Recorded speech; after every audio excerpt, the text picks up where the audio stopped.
61 GPS, 62 GPS. Vous voyez? Wow. Oh là là, oh c'est ça que j'aime sur l'off-road. Putain.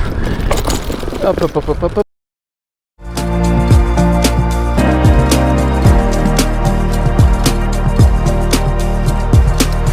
C'est une, comment dire, une vidéo due, puisque c'est une vidéo que je vous avais promis dès la création de la chaîne.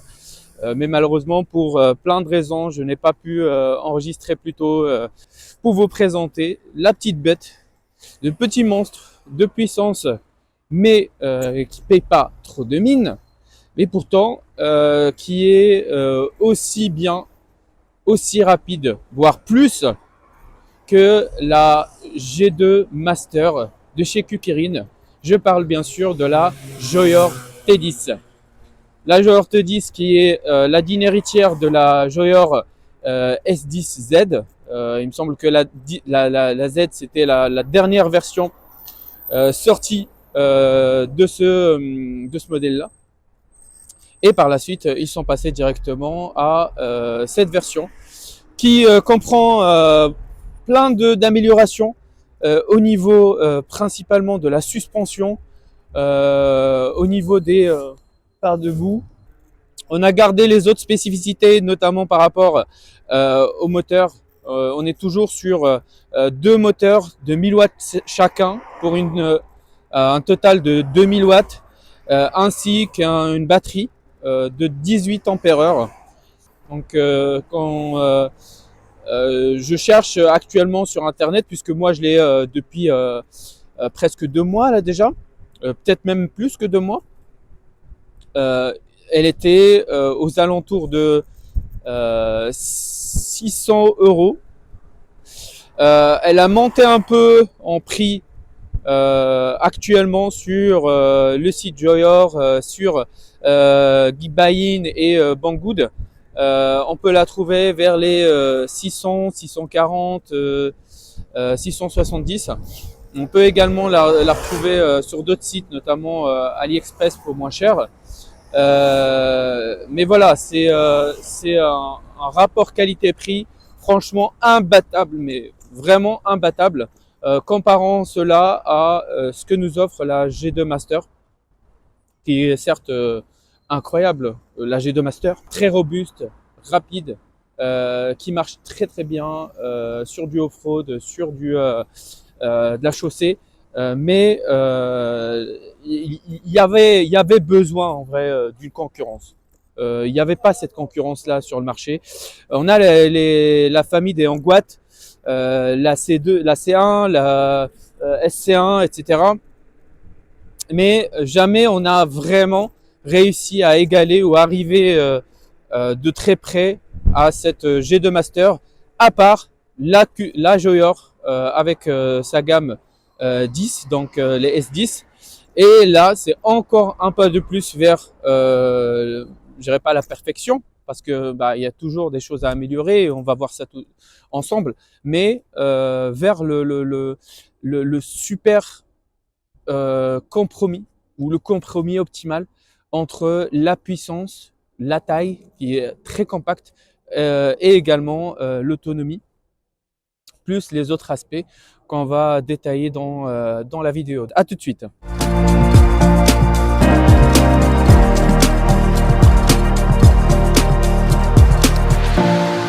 Eh bien, on se retrouve pour la présentation détaillée de cette trottinette Joyor T10, pour vous présenter les différentes spécificités de la trottinette, de quoi elle est composée, pour que vous puissiez savoir à quoi vous attendre au niveau de la trottinette.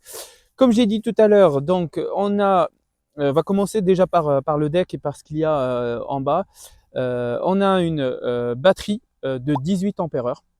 Donc une batterie de 18 ampères-heure qui est annoncée actuellement avec une autonomie entre 70 et 75 km.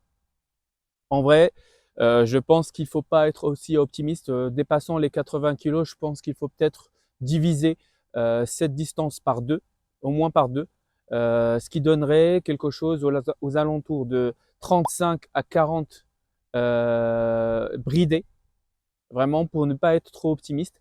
et peut-être entre 30 et 35 si vous voulez en mode débridé. On a donc deux moteurs, un à l'avant et un à l'arrière de 1000 watts chacun. 1000 watts, c'est déjà sur un seul moteur, sur une seule roue, c'est largement suffisant pour vous propulser et pour monter des côtes et rouler convenablement. Mais là, quand on est à deux, et franchement, dès qu'on active le dual motor, là, tout de suite, il y a un gros changement. On se retrouve en fait tiré vers le haut dès qu'on accélère. On a donc une vitesse maximum qui est annoncée de 60 km/h. Et franchement, je pense que ça les dépasse même. Et vous allez voir dans la vidéo, j'ai pu à un moment atteindre les 64 km/h. Ce qui est largement suffisant si vous voulez faire les petits fifous sur piste privée bien sûr, sachant que la trottinette, elle vient bridée d'usine et quand elle est bridée, c'est vraiment un bridage de vitesse et non un bridage de puissance. Donc dès que on la bride, si on accélère, ça accélère très très vite. Donc la vitesse max, elle est atteinte très très vite, surtout quand on est sur dual motor. Et donc dès qu'on atteint les 25, c'est à ce moment-là que la vitesse est limitée et on sent justement qu'il y a un espèce de ralentissement qui se fait quand on atteint les 25.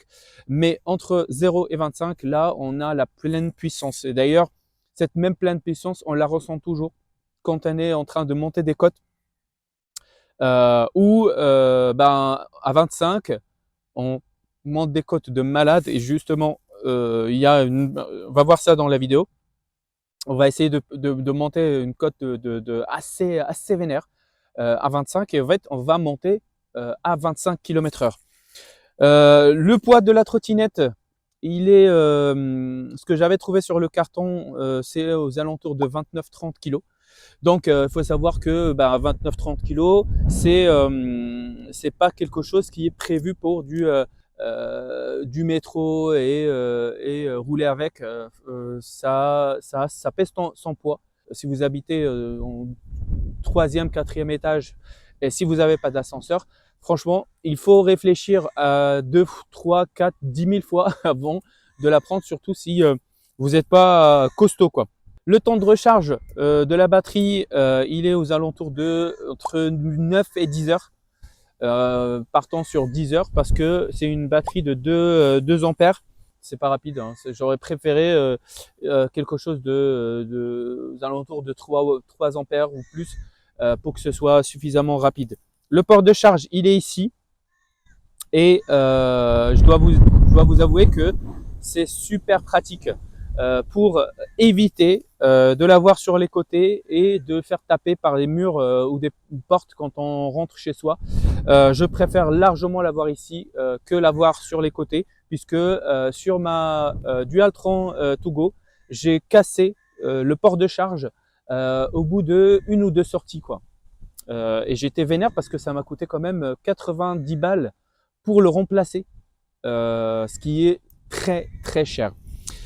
Les freinages, on est sur des freins hydrauliques à l'avant et à l'arrière avec disque de 120 mm, un ici et un de ce côté-là. Donc ils sont sur des côtés opposés, ce que je pense donne un certain équilibre.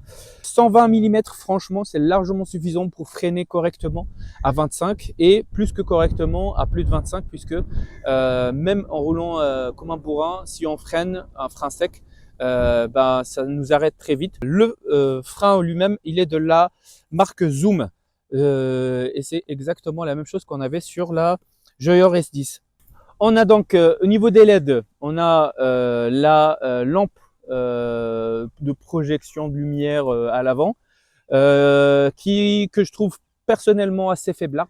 Il y a également donc LED à l'arrière qui est pour le feu de stop. Quand on s'arrête, ça clignote.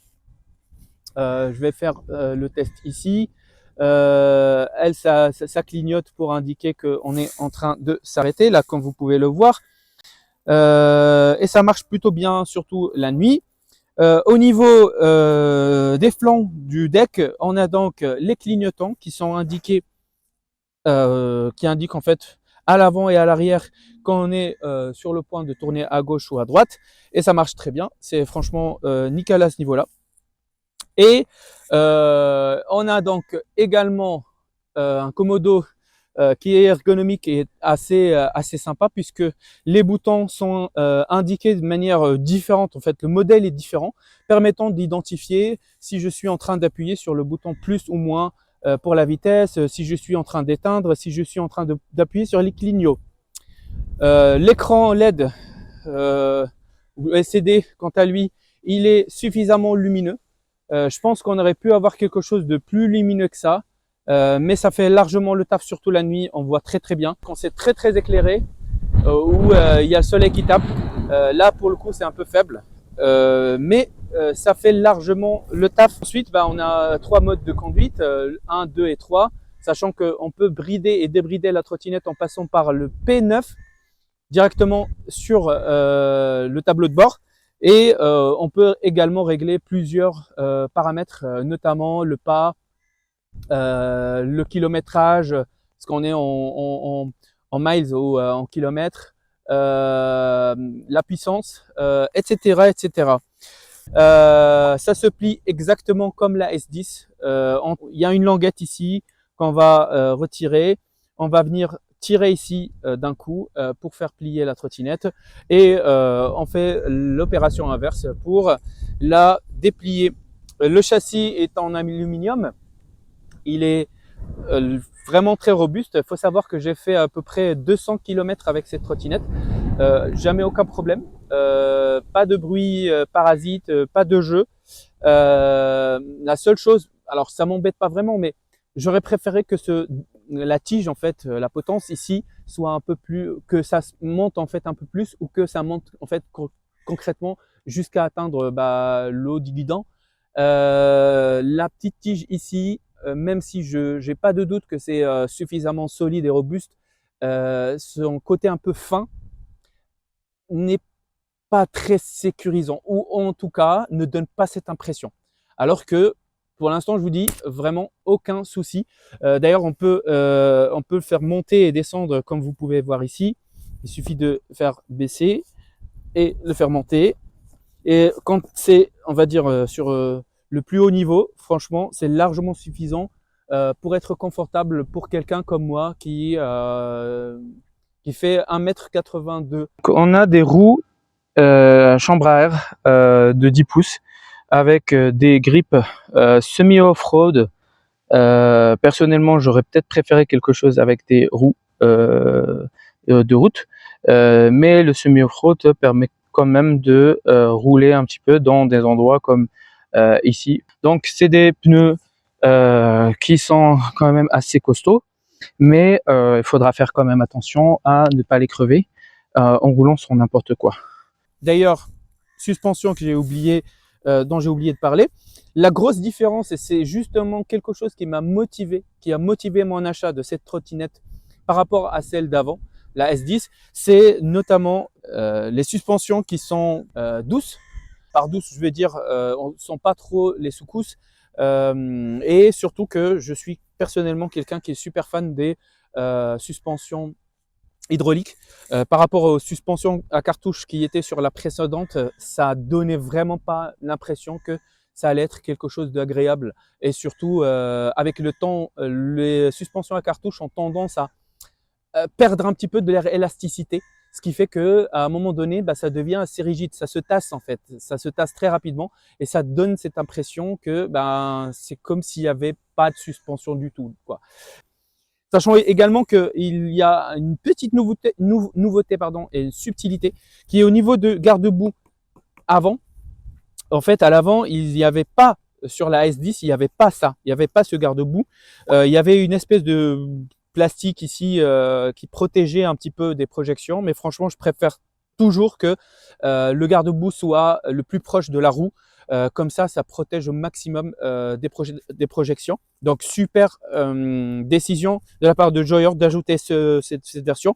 Également, les bras oscillants, si vous avez remarqué ici et ici, ils ont vachement changé en fait de design, ce qui leur donne un côté un peu plus agressif et moins Lego, parce que c'est personnellement, alors c'est une histoire de goût pour le coup, je ne sais pas à quel point ceux-là sont plus solides que les anciens, mais sur les anciens, on avait cette impression que c'était du plastique, alors que c'était de l'aluminium. Mais le design donnait cette impression de morceaux de Lego, quoi, des blocs de Lego, quoi. Alors que là, en fait, on a quelque chose qui ressemble un peu plus à la G3 Pro de chez Kukirin et qui donne cette impression un peu plus agressive et surtout sensation de sécurité puisque c'est un peu plus costaud visuellement. Voilà. Donc là, on a fait le tour. Je pense qu'on a tout dit et on peut passer directement voir cette bête sur route.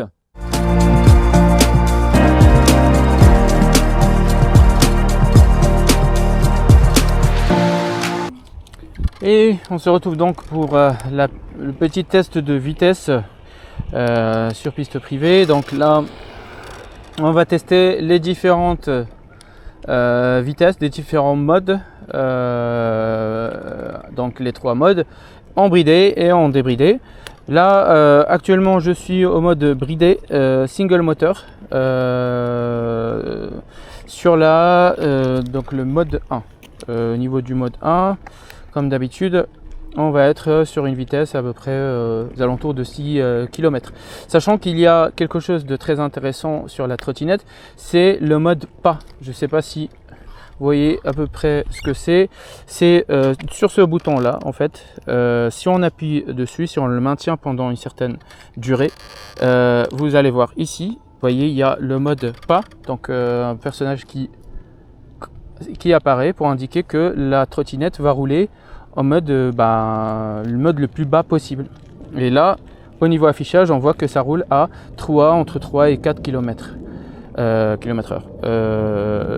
La petite particularité de ce mode pas, comme vous pouvez le voir, c'est que je ne touche absolument aucun levier. Donc le levier de vitesse, j'y touche pas. La trottinette va rouler toute seule. Ça permet de faciliter en fait la marche. Quand on veut marcher avec notre trottinette à côté de nous, au lieu d'accélérer, de décélérer et de maintenir le bouton appuyé pendant un certain moment, ce qui peut faire mal, en fait on va juste marcher avec et c'est la trottinette qui va rouler toute seule. Pour l'arrêter, il suffit d'appuyer sur la pédale de frein, sur le levier de frein pour l'arrêter. Donc on continue avec le mode 1, on a dit 6 km/h. Le mode 2, et là je vous ai fait les deux affichages, GPS et trottinette. Le mode 2 qui roule quant à lui à 15 km/h. Même sur des montées, ça roule très bien. Il n'y a aucun problème de puissance, comme vous pouvez le voir. J'étais à 15, je suis resté à 15 même au niveau de cette petite montée. Et c'est largement suffisant comme puissance quand on veut rouler tranquillement, quand on découvre en fait le monde des trottinettes pour la première fois, et ça marche très bien. On passe au mode 3, donc le mode sport, et là on va atteindre les 25 km/h très rapidement, que ce soit au niveau de la puissance, ça reste quand même très puissant. Sachant que, encore une fois, là on est en single moteur, on n'est même pas passé à 2 moteurs. Sur l'affichage GPS, on est à 22 km/h. Je ne sais pas si c'est ce qui est affiché ou pas réellement, puisque je vous ai dit, des fois quand je suis là en plus, c'est pas super clair. Je suis à côté de beaucoup d'arbres, donc je ne sais pas si ça va venir nuire un petit peu à la qualité du GPS. Là je vois que je suis à 6, je suis à 15 sur le GPS, je pense qu'il y a quand même une petite latence. Ok, donc on va rebrousser chemin pour aller sur le chemin correct. On fera le test un peu du off-road tout à l'heure. Là, donc ce que je voudrais faire, c'est un petit test de vitesse.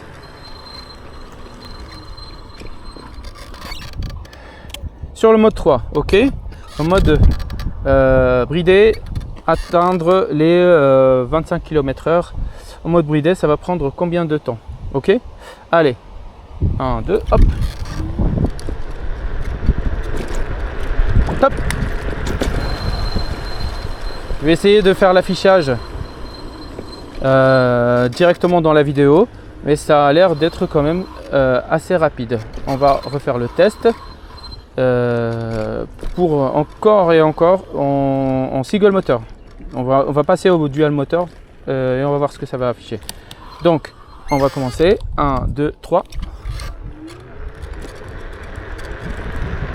Top. Voilà.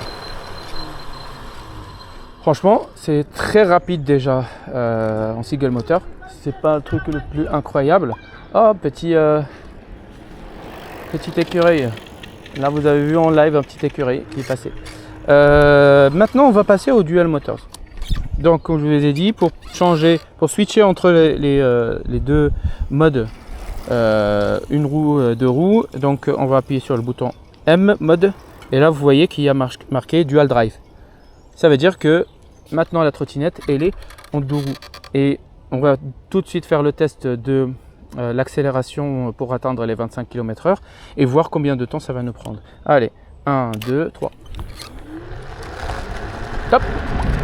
Wow. Là c'est super rapide. On va se refaire un test là. D'ici là-bas, il n'y a même pas 30 mètres. On va essayer de voir si on va atteindre les 25 km/h avant d'atteindre le pont. 1, 2, 3. Top. Wow. On n'a même pas, en vrai, on n'a même pas fait 10 mètres. 10 mètres, j'étais déjà à 25 km/h. Donc franchement, là, ça vous montre à quel point le dual moteur, il marche super bien. Là, ça fait un peu de... Ça patine un petit peu. Là, vous l'entendez, ça patine. Sachant que la différence entre peut-être la dernière Q-Keirin G2 Master et cette trottinette, c'est qu'ils ont mis une espèce de... Comment dire, une espèce de garde-fou au niveau de l'accélération, surtout sur la roue de devant, qui commence en fait plus lentement que la roue d'arrière, la roue arrière, et qui prend en fait de la vitesse petit à petit, essayant de réduire ainsi les accélérations très importantes. On va essayer de voir ce que ça donne si ça accélère. Allez, on va mettre comme ça. Voilà, 25. Là, on va débrider la trottinette. Donc, on va maintenir le bouton M. On va aller sur programme 10. Donc, ce qui est bien, c'est que quand vous quittez, tant que vous n'avez pas éteint la trottinette, quand vous quittez la trottinette, le mode, dernier mode dans lequel vous étiez, il va garder ça en mémoire et donc ça vous permet de revenir directement dessus. On va appuyer sur M pour entrer sur le réglage. Là, ça clignote. Donc, il y a 1. Ça veut dire que c'est bridé. Et on va lui dire non, je veux 0 bridage. Donc, on va vers le bas, ça met 0 et on confirme avec M, avec mode. Là, du coup, la trottinette est bridée. Et donc, vous allez voir, si j'accélère, il faut que je saute pas. Voilà, si j'accélère sans toucher, vous voyez que là, ça nous affiche 80 km/h. Et vous voyez, il y a un petit bruit d'accélération et on dirait des espèces de paliers qu'on va passer avec les premières roues, la roue arrière et la roue avant. Écoutez bien. Vous voyez, il y a un espèce de petit bruit qui fait vou, vou, comme ça. Et donc, je pense que c'est le moment qui sépare l'accélération franche de la roue arrière de celle de devant. Et maintenant, on va essayer de faire donc les 3 vitesses, une au mode débridé, voir quelle vitesse on va atteindre. Alors, on va essayer déjà. On va commencer soft parce que là, je me suis un peu emporté. J'ai tout de suite commencé avec les deux roues. Donc on va première vitesse single motor. Donc on est à 18 km/h. On passe deuxième mode. Et là, on va atteindre les 26, 27, 29, 30 km/h. Donc en single moteur débridé, on est à 30 km/h, 31, on est là sur une petite descente, 32, voilà. sur le GPS, on voit bien que c'est 31, 32 aussi. Des fois ça descend, ça fait 30. Donc on va dire qu'il y a une espèce de petite différence de 1 à 2 km. Ok. Et même en roulant, on va switcher vers le troisième mode et voir ce que ça va nous afficher. Là je suis sur une petite montée. 30. Je suis à 31 GPS. 34 GPS, 37 trottinette, 30, 40, 41 GPS, 42 GPS, 39, 40, 42, 45 GPS, 47 trottinette, 46, 43 GPS. Donc je pense que en vrai GPS on peut atteindre les 45 en vrai. Je peux atteindre les 45 très facilement. Ce qui est très correct pour un single moteur à 1000 watts. Donc on va appuyer sur M une fois et là dual drive. Et donc on va aller en vitesse 1. Ah là ça patine un petit peu quand même. Donc vitesse 1, enfin ça n'a pas changé en vrai. 20, on va attendre peut-être les 20. Ok, 20. Donc je retire ce que j'ai dit, ça ne les double pas. Peut-être sur les hautes vitesses, sur le mode 3 en vrai. Allez, là, on passe au mode 2. Donc on atteint les 32. On est en montée, 30. Beaucoup plus efficace en dual moteur. Ok, donc en vrai ça reste quand même sur la même vitesse, relativement sur la même vitesse. Il y a peut-être une accélération plus importante, une vitesse pardon plus importante en mode 3. Mais l'accélération en elle-même, elle est beaucoup plus importante. Hein. Et le fait que, par exemple, là, je suis sur une montée. Hein. Je suis sur une montée, mais ça la monte, mais comme si ce n'était rien. Mais vraiment comme si ce n'était rien. Ok, allez. On va tenter. On va essayer d'aller dans un endroit assez dégagé pour se faire une VMAX dual motor et débridé. Et voir ce que ça va nous donner en termes de vitesse. Là on est à 33. On est resté à 33, ça n'a pas trop changé. Donc mode 1 et mode 2, ça reste pareil, c'est la même vitesse, ça ne change pas trop. Mais vous allez voir, c'est vraiment au niveau de la vitesse 3 qu'on va mettre là, qu'on va être sur une vitesse très importante. Je vais essayer de juste un peu remettre mon casque à l'endroit. Et 1, 2, let's go!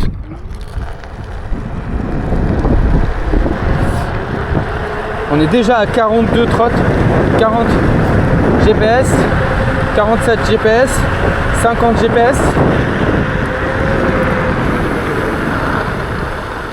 Là j'essaie de ralentir parce que c'est pas tout droit. Je prends un peu de vitesse là. Et je me lance. 53, 55, 56. C'est une montée en fait.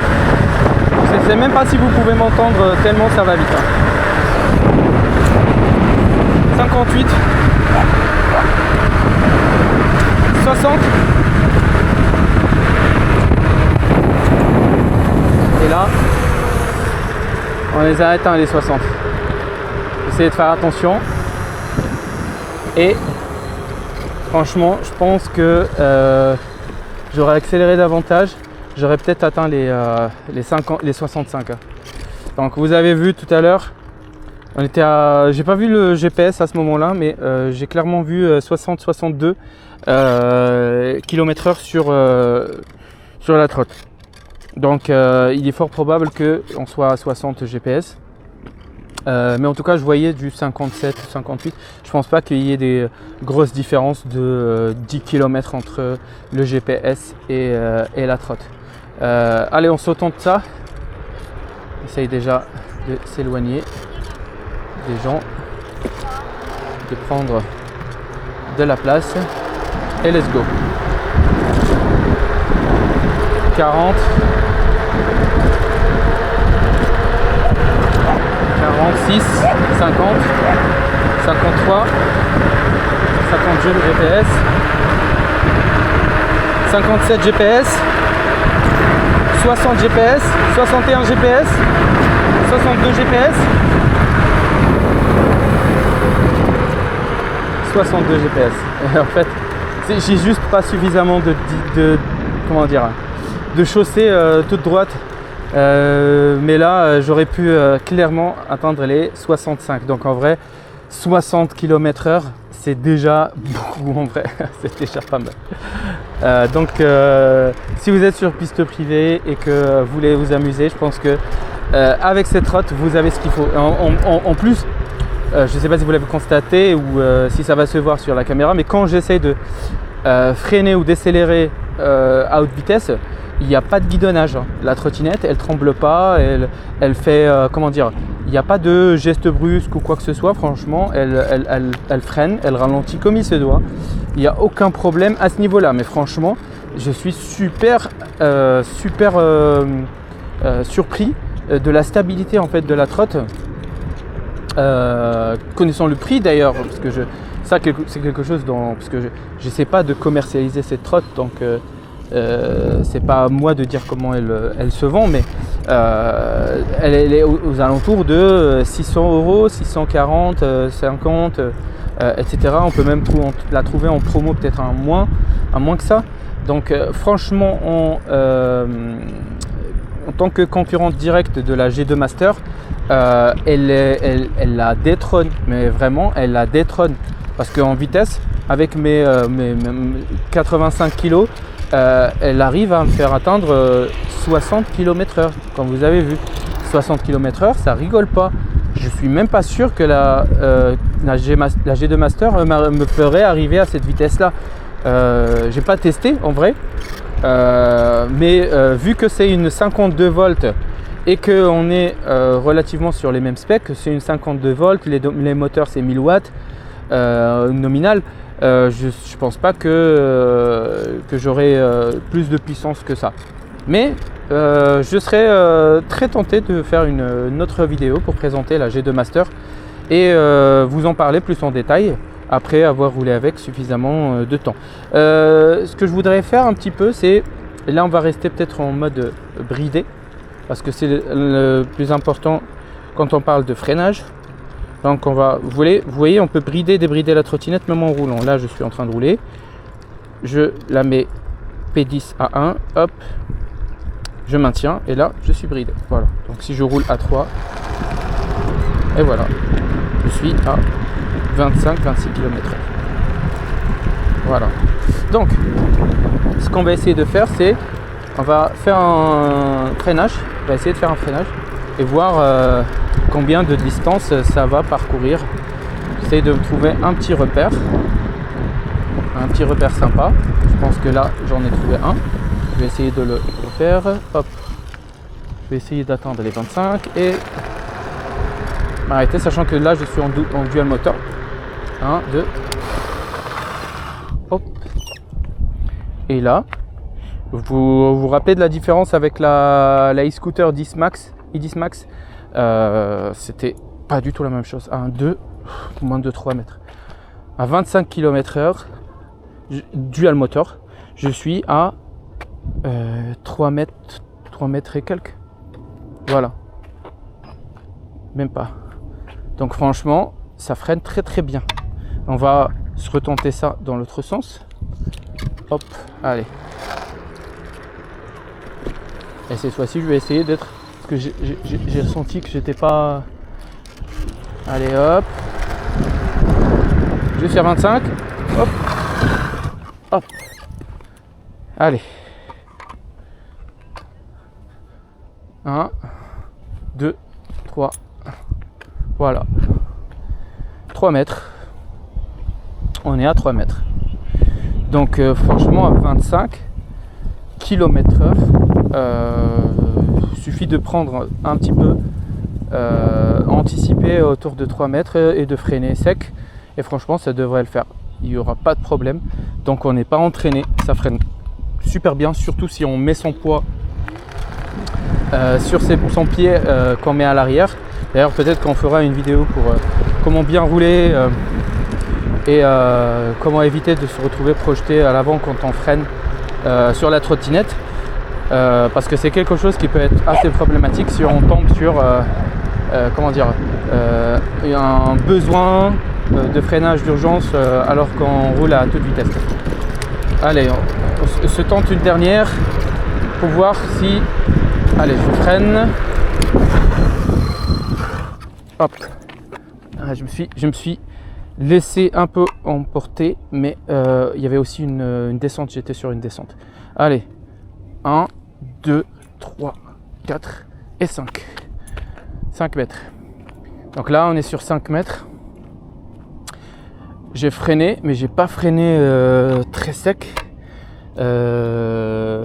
Mais même si j'aurais freiné plus sec que ça, parce que en fait, je suis arrivé au bout de comment dire, de la distance de levier de vitesse, pardon, le levier de frein, j'étais sur une descente en fait, il y avait beaucoup d'inertie. Donc on va dire que on est à 3-4 mètres pour faire une moyenne, ce qui est largement suffisant pour freiner d'urgence sans prendre le risque de taper qui que ce soit. Si vous vous souvenez, la e-scooter Edis Max, on était sur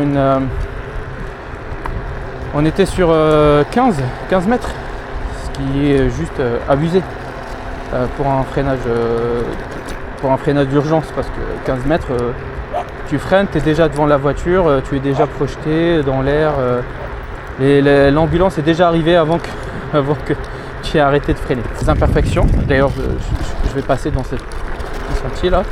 Là par exemple, voilà, c'est pas de la chaussée normale. Et il y a de la vibration. Pour faire le test, je vais faire le test de voix. Vous voyez, voilà, hop. Ah, ça démarre au quart de tour, quoi, c'est incroyable. Donc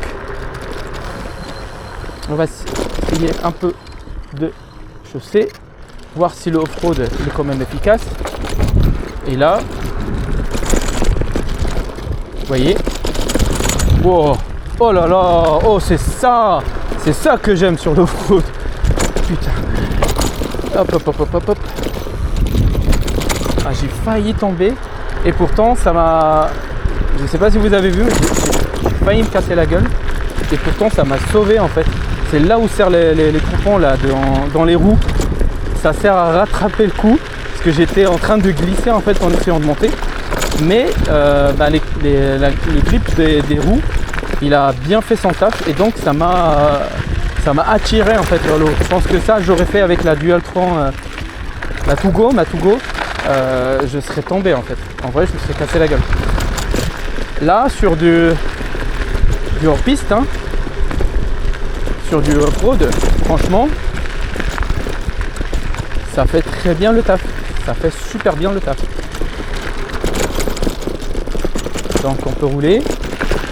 On sent les imperfections quand même. Je ne vais pas vous mentir et dire ah oui c'est smooth, on est comme sur un petit nuage. Non, on n'est pas sur un petit nuage, loin de là.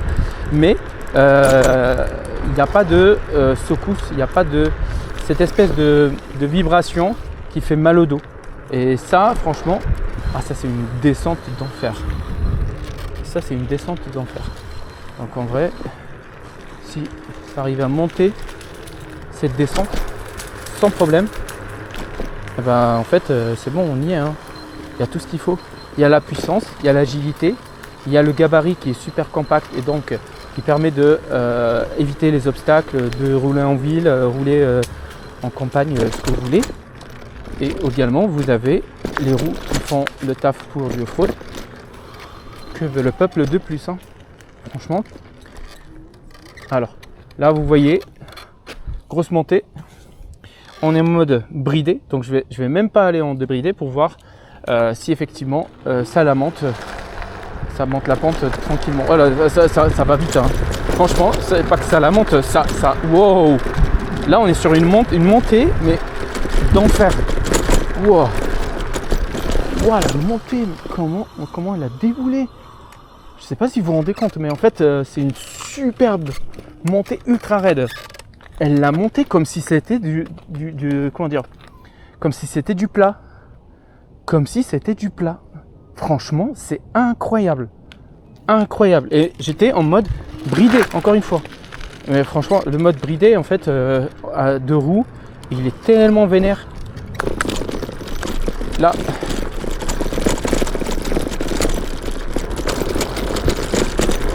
C'est moi qui essaie de... Voilà. Regardez cette montée. Regardez cette montée. Là, cette montée, on va la prendre comme si c'était... Comme si c'était de la chaussée plate, quoi. 25, je roule à 25. Cette montée, mon autre trottinette, elle pourrait même pas la prendre. C'est incroyable. Incroyable. Une montée de malade, je sais même pas quel degré c'est. Tellement c'est vénère. Waouh. Incroyable, incroyable.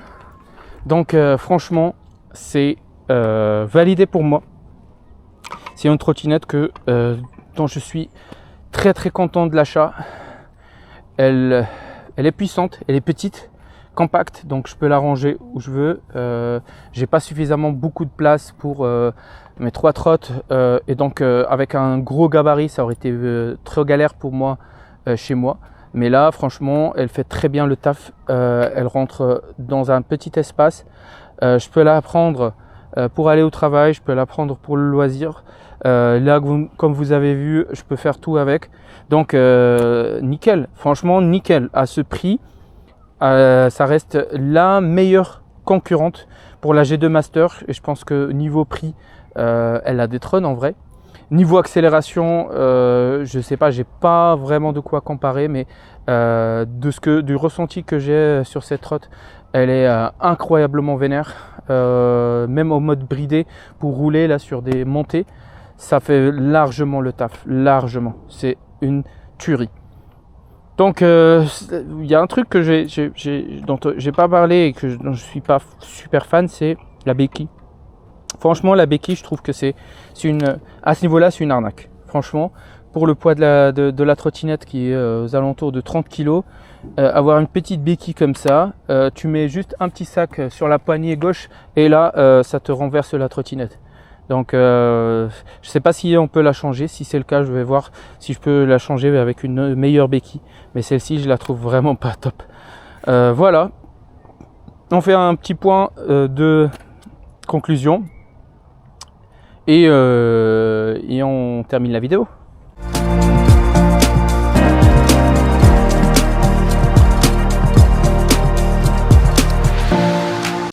Quoi de meilleur arrière-plan pour faire la conclusion de cette superbe trottinette Joyer T10 qui est vraiment impressionnante en termes de performance, en termes de vitesse, en termes de robustesse, mais également en termes de suspension. C'est pas les suspensions comment dire, de guerre, mais elles font très largement le taf. Elles sont vraiment efficaces. Elles absorbent toutes les imperfections de la route. Elles marchent bien. On est bien maintenu au sol, mais également quand il y a des choses sur la route qui vont faire rebondir, ça revient assez bien au sol et ça absorbe suffisamment pour qu'on ressente une secousse, mais pas celle qui risque de faire mal au dos. Au niveau donc de l'autonomie de la trottinette, elle est annoncée entre 70 et 80 km. Ce que je ne pense absolument pas, je pense pas que ce sera le cas, hein. Je pense que je miserai plus vers les 40 40 à 50 en mode bridé et à peine entre 30 et 40 en mode débridé. Donc, des roues super bien équilibrées, 10 pouces. J'aurais préféré peut-être du tubeless vu la suspension pour garantir un peu plus de sécurité au niveau des roues pour que ça ne se perce pas très facilement. Mais voilà, c'est des chambres à air, donc ça permet d'accentuer davantage la sensation de, comment dire, de nuages, même si clairement on n'est pas encore là. Comment dire, les moteurs, donc 1000 watts sur chaque roue, font très bien le taf. Vous avez vu sur la montée de tout à l'heure, c'était une montée incroyablement raide et elle a été montée comme si c'était du plat. Une batterie 18 ampères-heure, 60 volts pour garantir une suffisante autonomie et une puissance suffisante également pour atteindre la vitesse qu'on a vue tout à l'heure qui est de 64 km GPS, encore une fois, c'est une vitesse GPS. Le guidon qui est bien fourni avec le freinage hydraulique de la marque Zoom qui fonctionne très bien, on a fait le test. L'accélération avec levier également très accessible et simple d'utilisation. Le Komodo marche bien. L'affichage qui est suffisamment grand, alors pas suffisamment lumineux malheureusement, mais franchement ça fait vraiment le taf, ça fait largement le taf. Donc franchement, je ne suis pas encore ultra célèbre pour vous proposer des codes promo, mais si vous avez l'occasion d'acheter cette trottinette et que vous hésitiez en la comparant avec la G2 qui est actuellement à plus de 800 €, bah franchement pour 600 et quelques à 700 max, elle vaut largement son prix. Elle vous offrira la puissance, la vitesse que vous voulez, ainsi qu'une autonomie suffisante pour des trajets du quotidien, pour aller au taf ou où vous voulez. Donc c'était Trotec, merci pour avoir regardé la vidéo. N'hésitez pas à poser vos questions si vous avez des choses que vous voulez que je teste sur la trottinette. Donc n'hésitez absolument pas. Merci et à très bientôt.